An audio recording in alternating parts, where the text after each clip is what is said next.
Hey, I'm Carol. I'm just here with my beautiful sisters, and we just wanted to share a little bit of our experience with our journey to Ingapurka this week. We had a little road trip and were driving through the top of the mountains of the Andes, and it was just such an honor to go through the Cañari villages and the spaciousness and how clean it was, and just the colorful buildings that were there. It just felt like another world in itself. And what really touched me was coming into Ingapurka and how the town all coming together. You can feel the community there. And then while at Ingapurka, we did have a beautiful guide who showed us around, and what she explained was that you have the masculine and the feminine part of Ingapurka, and the masculine is from the Incas, where they built very straight edges and square kind of buildings, whereas the Cañari would build very round buildings. And you can even see I suppose it's like a laser cut, like you would see in the pyramids, the way that these bricks were put together for these buildings. So something that is certainly a question is how they were built. I noticed that they're rocks, but they're very, very straight, very square.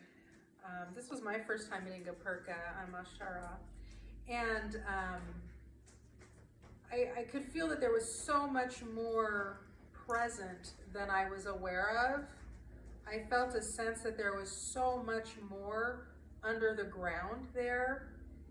And we did have a lovely guide.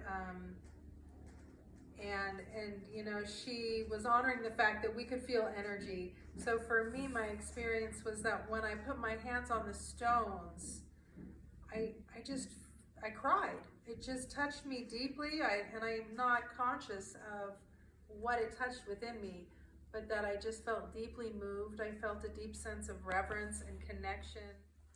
And I'm Pat, and I've had the joy of being at Machu Picchu, which is the masculine temple, and this is the only round Cañari temple and it's very feminine. It's the divine feminine, and it's the balance to the masculine Machu Picchu, and they are connected by the Incan Trail.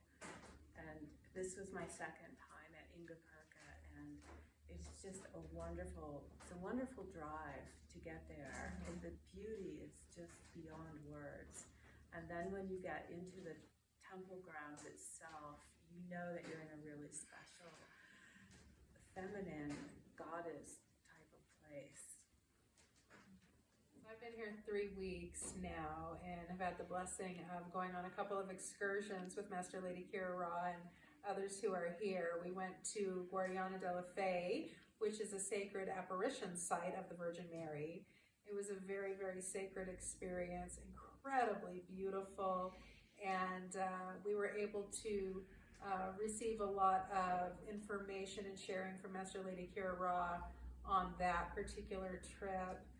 We also went to Ingapurka, which was also very beautiful. There are lots of opportunities to go and see some of these sacred sites and learn more and experience our own sense of remembrance of these places. The exciting thing is that when you come to stay at Tosa Blue Mountain, there are organized trips, so please come and visit and come on one of the field trips. They're so much fun, and it's kind of like a bonding session with everybody that comes along, as well as it being something that is, you get to see the landscape of Ecuador, which is utterly beautiful.